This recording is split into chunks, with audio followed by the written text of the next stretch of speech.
வரலாற்று சிறப்புமிக்க தீர்ப்பை நமது தமிழ்நாடு அரசு பெற்றுள்ளது.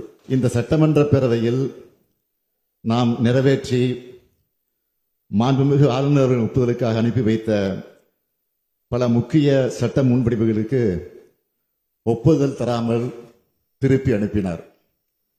அந்த நிலையில் அவற்றை நாம் மீண்டும் இங்கே நிறைவேற்றி அனுப்பி வைத்தோம். இரண்டாவது முறை சட்டமன்ற பேரவை நிறைவேற்றிய சட்ட முன்வடிவுகளுக்கு மாண்புமிகு ஆளுநர் அவர்கள் ஒப்புதல் அளித்தே ஆக வேண்டும் என்று அரசியல் சட்டம் வரையறுத்திருந்த போதிலும் இவற்றுக்கு ஒப்புதல் அளிக்காமல் ஆளுநர் அவர்கள் காலம் தாழ்த்தி வந்ததோடு அதற்கு தனக்கு அதிகாரம் இருப்பதாகவும் தெரிவித்து வந்தார்.